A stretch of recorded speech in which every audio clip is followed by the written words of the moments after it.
ಓಂ ಶಾಂತಿ ವೀಕ್ಷಕರೇ, ಅಭಿಮಾನಿಗಳೇ, ಗುರುಮಕ್ಕಳೇ, ಭಕ್ತರೇ, ಮಿತ್ರರೇ, ನಿಮ್ಮೆಲ್ಲರಿಗೂ ಒಳ್ಳೆಯದಾಗಲಿ.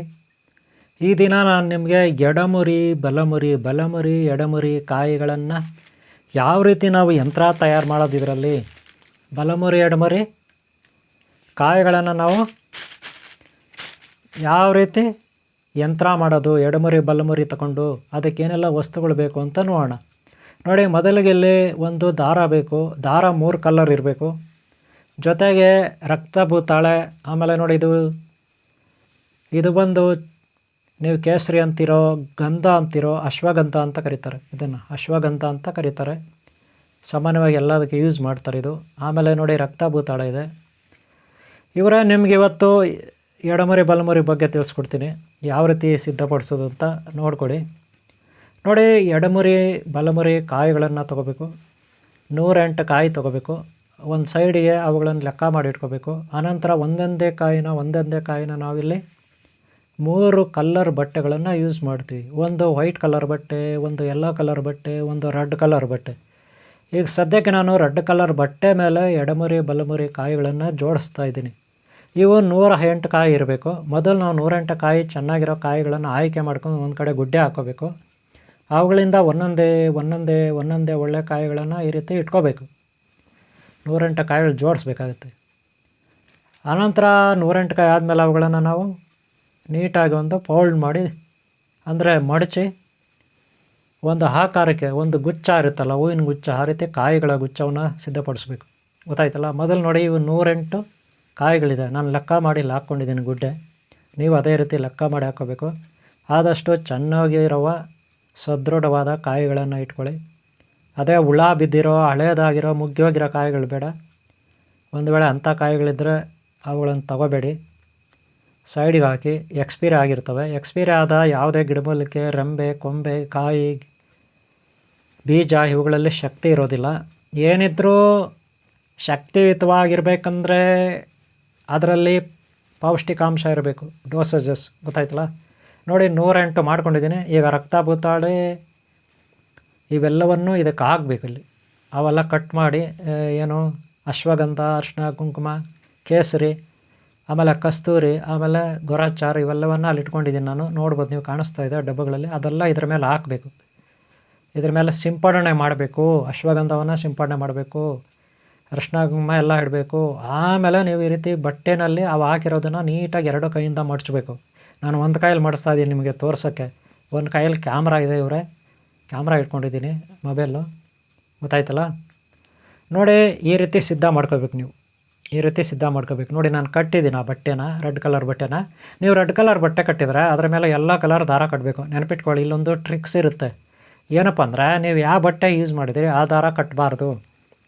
ನೋಡಿ, ನಾನು ರೆಡ್ ಕಲರ್ ಬಟ್ಟೆ ಯೂಸ್ ಮಾಡಿದ್ದೀನಿ. ಎಡಮುರಿ ಬಲಮುರಿ ಕಾಯಿ. ಈ ಯಂತ್ರ ಏತಕ್ಕಪ್ಪ ಅಂದರೆ, ದುಷ್ಟರ ದೃಷ್ಟಿ, ವಕ್ರ ದೃಷ್ಟಿ ನಮ್ಮ ಮನೆ ಮೇಲೆ ಬೀಳಬಾರ್ದು, ಅಂಗಡಿ ಮೇಲೆ ಬೀಳಬಾರ್ದು, ಫ್ಯಾಕ್ಟ್ರಿ, ನಾವು ಗಾಡಿಗಳು, ವೆಹಿಕಲ್ ಯೂಸ್ ಮಾಡ್ತೀವಲ್ಲ ಅದ್ರ ಮೇಲೆ, ಅಂಗಡಿ ಮೇಲೆ, ಮನೆ ಮೇಲೆ, ನಮ್ಮ ಮೇಲೆ ಬೀಳಬಾರ್ದು. ದುಷ್ಟರ ದೃಷ್ಟಿ ಅದಕ್ಕಿದ್ದು ರೆಡಿ ಮಾಡಿರೋದು. ಅದಕ್ಕೆ ರೆಡ್ ಕಲರ್ ಡೇಂಜರ್ ಬಟ್ಟೆ ಇದು. ಗೊತ್ತಾಯ್ತಲ್ಲ? ಹಾಗೆ ನಾವು ಅಭಿವೃದ್ಧಿ ಆಗಬೇಕು. ನಾವು ಅಭಿವೃದ್ಧಿ ಆಗಬೇಕಾದ್ರೆ ನಮಗೇನೆಲ್ಲ ಸಹಾಯ ಬೇಕು? ವಿಘ್ನೇಶ್ವರನ ಸಹಾಯ ಬೇಕು, ವಿಘ್ನೇಶ್ವರ ಶಕ್ತಿ ಸಹಾಯ ಬೇಕು, ಕುಮಾರಸ್ವಾಮಿ ಶಕ್ತಿ ಸಹಾಯ ಬೇಕು, ಮಹಾಲಕ್ಷ್ಮಿ ಸಹಾಯ ಬೇಕು. ಅವ್ರಿಗೆ ಈ ರೆಡ್ ಕಲರ್ ಬಟ್ಟೆ ಇಷ್ಟ. ಅಂದರೆ ಮಹಾಲಕ್ಷ್ಮಿಗೆ ಕೆಂಪು ಹೂವು, ವಿಘ್ನೇಶ್ವರನಿಗೆ ಕೆಂಪು ಹೂವು, ಶುಕ್ರದೇವನಿಗೆ ಕೆಂಪು, ಹೀಗೆ ಕಲ್ಲರ್ ಕೂಡ ಇರುತ್ತೆ ಇಂಪಾರ್ಟೆಂಟ್ ಬಟ್ಟೆ. ಅದಕ್ಕೆ ಅದು ಅರ್ಥ ಆಯ್ತಾ? ಆಮೇಲೆ ನಮ್ಮ ಮೊದಲು ನೋಡಿ, ಇಲ್ಲೇನೇನು ಇಟ್ಕೋಬೇಕು? ಗೊರಚಾರು, ಅಶ್ವಗಂಧ, ಆಮೇಲೆ ಭೂತಾಳೆ, ಆಮೇಲೆ ಯೆಲ್ಲೋ ಕಲರ್ ದಾರ. ಈಗ ಯೆಲ್ಲೋ ಕಲರ್ ದಾರ ಯೆಲ್ಲೋ ಕಲರ್ ಬಟ್ಟೆಗೆ ಕಟ್ಟಬಾರ್ದು. 2 ಒಂದೇ ಕಲರ್ ಇದೆ, ಇದು ಕಟ್ಟಬಾರ್ದು. ನಾವು ಬೇರೆ ಕಲರ್ ತೊಗೋಬೇಕೀಗ. ಗೊತ್ತಾಯ್ತಲ್ಲ? ನಾನು ಬೇರೆ ಕಲರ್ ತರ್ತೀನಿ. ನೋಡಿ, ಇಲ್ಲೇ ಇದೆ ಬೇರೆ ಕಲರು. ಅದಕ್ಕೆ ಬೇರೆ ಕಲರ್ ಯೂಸ್ ಮಾಡಿ. ನಿಮ್ಮ ಇಷ್ಟ, ಯಾವುದಾದ್ರೂ ಯೂಸ್ ಮಾಡಿ. ಬೇರೆ ಕಲರು, ಯೆಲ್ಲೋ ಕಲರ್ಗೆ ಬೇರೆ ಕಲರ್, ಯೆಲ್ಲೋ ಕಲರ್ ಬಟ್ಟೆಗೆ ನೀವು ಬೇರೆ ಕಲರ್ ದಾರ ಯೂಸ್ ಮಾಡಬೇಕು. ನೋಡಿ, ನಾನೀಗ ಬೇರೆ ಕಲರ್ ತೊಗೊಳ್ತೀನಿ. ಯೆಲ್ಲೋ ಕಲರ್ ದಾರನೇ ತೊಗೊಳ್ಳಲ್ಲ. ಗೊತ್ತಾಯ್ತಲ್ಲ? ಯೆಲ್ಲೋ ಕಲರ್ ಬಟ್ಟೆ ಯಾಕೆ ಹಾಕ್ತೀವಿ ಅಂದರೆ, ಸಮತೋಲನ. ನಮ್ಮ ಮನೆಯಲ್ಲಿ ನಾವು ಯಾರಿಗೂ ಕೆಟ್ಟವರಲ್ಲ. ನಮಗೆ ಯಾರಾದರೂ ತೊಂದರೆ ಮಾಡಿದ್ರೆ ಅವರು ಪಾಪಕ್ಕೆ ತಕ್ಕ ಫಲ ಅನುಭವಿಸ್ತಾರೆ. ಅಂದರೆ ನಾವು ಯಾರ ತಂಟೆಗೆ ಹೋಗಲ್ಲ, ನಮ್ಮ ತಂಟೆಗೆ ಬಂದರೆ ಅವರು ಖಂಡಿತ ನಾಶ ಆಗ್ತಾರೆ ಅನ್ನೋದು ಈ ಯೆಲ್ಲೋ ಕಲರ್ ಬಟ್ಟೆ ಸೂಚಿಸುತ್ತೆ. ಇದು ಮೀಡಿಯಮ್, ಮಧ್ಯಮ ಅಂದರೆ ಯಾರ್ಯಾರೋ ನಮಗೆ ಅನ್ಯಾಯ ಮಾಡ್ತಾರೆ, ಯಾರ್ಯಾರೋ ಕೆಟ್ಟದ್ದು ಮಾಡ್ತಾರೆ, ಯಾರ್ಯಾರೋ ತೊಂದರೆ ಮಾಡ್ತಾರೆ, ಯಾರ್ಯಾರೋ ಹಿಂಸೆ ಮಾಡ್ತಾರೆ. ಆದರೆ ನಾವು ಮಾತ್ರ ಯಾರಿಗೂ ಹಿಂಸೆ ಮಾಡಲ್ಲ. ಯಾರ್ಯಾರೋ ನಮ್ಮ ಮೇಲೆ ಕಾಲು ಕೆರ್ಕೊಂಡು ಜಗಳಕ್ಕೆ ಬರ್ತಾರೆ, ಯಾರ್ಯಾರೋ ನಮ್ಮನ್ನು ತುಳಿಲಿಕ್ಕೆ ನೋಡ್ತಾರೆ. ಆದರೆ ನಾವು ಯಾರಿಗೂ ವಿರೋಧವಾಗಿ ನಿಂತ್ಕೊಳ್ಳಲ್ಲ, ಅವರು ಸರಿಯಾಗಿ ನಾವು ನಿಂತ್ಕೊಳ್ಳಲ್ಲ. ಅವರು ಲೋ ಲೆವೆಲ್, ಅವ್ರದ್ದೆಲ್ಲ ಲೋ ಕ್ಲಾಸು, ಅಂಥವ್ರ ಜೊತೆ ನಾವು ನಿಂತ್ಕೊಳ್ಳಲ್ಲ ಅನ್ನೋದು ಈ ಯೆಲ್ಲೋ ಕಲರ್ ಬಟ್ಟೆ ಸೂಚಿಸುತ್ತೆ. ಗೊತ್ತಾಯ್ತಲ್ಲ? ನೋಡಿ, ಇದ್ರ ಮೇಲೆ ಈಗ ಬಲಮರಿ ಎಡಮರಿ 108 ಕಾಯಿ ಜೋಡಿಸಿದ್ದೀನಿ ನಾನು. ಅದಕ್ಕೆ ಅಶ್ವಗಂಧ ಸುರಿತಾ ಇದ್ದೀನಿ. ಅಶ್ವಗಂಧ ಸುರಿಬೇಕು. ಅಲ್ಲಿ ಗೋರಾಚಾರ ಡಬ್ಬಿ ಇದೆ, ರೆಡ್ ಕಲರ್, ಕೇಸರಿ ಕಲರ್, ಅದು ಸುರಿಬೇಕು. ಆಮೇಲೆ ಇನ್ನೊಂದು ಕಪ್ಪು ಕಲರ್ ಇದೆ, ಕಸ್ತೂರಿ ಡಬ್ಬ ಇದೆ ನೋಡಿ, ಕಾಣಿಸುತ್ತೆ, ಅದರಿಂದನೂ ಸುರಿಬೇಕು. ಆಮೇಲೆ ವಿಭೂತಿ ಪೌಡ್ರ್ ಇದೆ, ಅದರಿಂದನೂ ಸುರಿಬೇಕು. ರಕ್ತ ಭೂತಾಳೆ ಇದೆ, ಅದ್ರದ್ದು ಕಟ್ ಮಾಡ್ಕೋಬೇಕು ಪೀಸುಗಳು. ನೆನ್ಪಿಟ್ಕೊಳ್ಳಿ ನೋಡಿ, ರಕ್ತ ಭೂತಾಳೆದು. ಅದರಲ್ಲಿ ಕತ್ತರಿನಲ್ಲಿ ಕಟ್ ಮಾಡ್ಕೋಬೇಕು 2 ಕೈನಲ್ಲಿ. ನಾನು ಒಂದು ಕೈನಲ್ಲಿ ಮೊಬೈಲ್ ಇದೆ, ಇನ್ನು ಕ್ಯಾಮ್ರಾ ಇಟ್ಬಿಟ್ಟು ನಾನು ಕಟ್ ಮಾಡಬೇಕಾಗುತ್ತೆ. ಪೀಸ್ ಮಾಡ್ಕೊಳ್ಳಿ ಅದನ್ನು ಕತ್ತರಿನಲ್ಲಿ ಕಟ್ ಮಾಡಿ ಅಲ್ಲಿ ಹಾಕ್ಬೇಕು. ಅದರಲ್ಲಿ ಯಾವುದರಲ್ಲಿ ಎಡಮರಿ ಬಲಮರಿ ಆ ಬಟ್ಟೆ ಇದೆಯಲ್ಲ, ಬಟ್ಟೆ ಮೇಲೆ ಹಾಕಬೇಕು. ಇದೇನಿದು ಭೂತಾಳೆ, ಕೆಂಪು ಭೂತಾಳೆ, ರಕ್ತ ಭೂತಾಳೆ ಇರ್ತಿರಲ್ಲ, ಅದು ಚಕ್ಕೆ. ಇದು ಗೊತ್ತಾಯ್ತಲ್ಲ? ಇದರ ಬಗ್ಗೆ ಆಲ್ರೆಡಿ ನಾನು ಹಿಂದೆ ಪ್ರೋಗ್ರಾಮ್ ಮಾಡಿದ್ದೀನಿ. ಭೂತಾಳೆ ಇದು ಒಣಗಿರುತ್ತೆ ನೋಡೋಕ್ಕೆ, ಅದರಲ್ಲಿ ನೀರು ಬರುತ್ತೆ. ಗೊತ್ತಾಯ್ತಾ? ನೋಡಿ, 2 ಪೀಸು, 1-2-3 ಪೀಸುಗಳು ಕಟ್ ಮಾಡಿ ಹಾಕಬೇಕು. ಗೊತ್ತಾಯ್ತಲ್ಲ? ನೀವು ನೀಟಾಗಿ ಒಂದು ಕೈಯಲ್ಲಿ ಹಿಡ್ಕೊಂಡು ಕಟ್ ಮಾಡಿ. ನಾನು ಮೊಬೈಲ್ ಇದೆ ಕೈಯಲ್ಲಿ ಇವರೇ, ಅದಕ್ಕೆ ಒಂದು ಕೈಯಲ್ಲಿ ಕಟ್ ಮಾಡಿದ್ದೀನಿ. 1-2 ಪೀಸ್ ಬಂದಿದೆ, ಹಾಕ್ತಾಯಿದ್ದೀನಿ.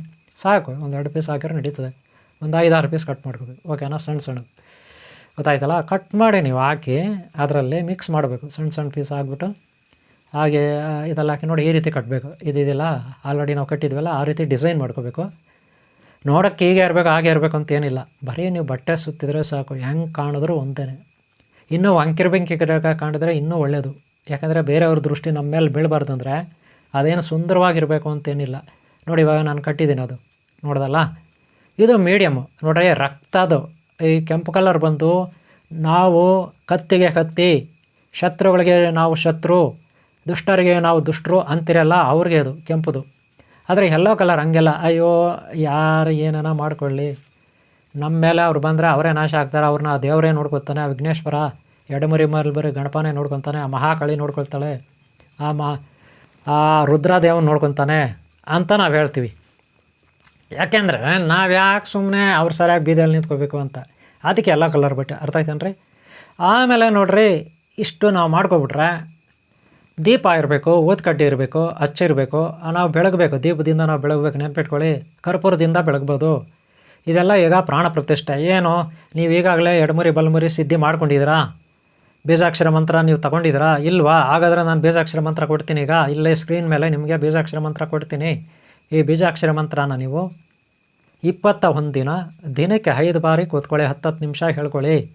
10 ನಿಮಿಷ ಕೂತ್ಕೊಂಡು ಹೇಳ್ಕೊಳ್ಳಿ. 250 ಸಾರಿ ಆಗುತ್ತೆ ಈ ಬೀಜಾಕ್ಷರ ಮಂತ್ರ. ಇದು ಗಣಪತಿಗೆ, ಮಹಾಕಾಳಿಗೆ, ಮಹಾಲಕ್ಷ್ಮಿಗೆ, ಹಾಗೆ ಅಷ್ಟೈಶ್ವರ್ಯ ಮಾತೆ, ಜಗನ್ಮಾತೆ, ಐಶ್ವರ್ಯ ಮಾತೆಗೆ ಸಂಬಂಧಪಟ್ಟಂಥದ್ದು. ಯಾವುದೇ ಗ್ರಹಬಲಗಳ ದೋಷ ಅಥವಾ ದುಷ್ಟರ ಭಯ, ಶತ್ರುಗಳ ಭಯ ಇರೋದಿಲ್ಲ. ಅರ್ಥ ಆಯ್ತಾ? ನಾನು ಬೀಜಾಕ್ಷರ ಮಂತ್ರ ನಿಮ್ಗೆ ಆಲ್ರೆಡಿ ಕೊಟ್ಟಿದ್ದೀನಿ.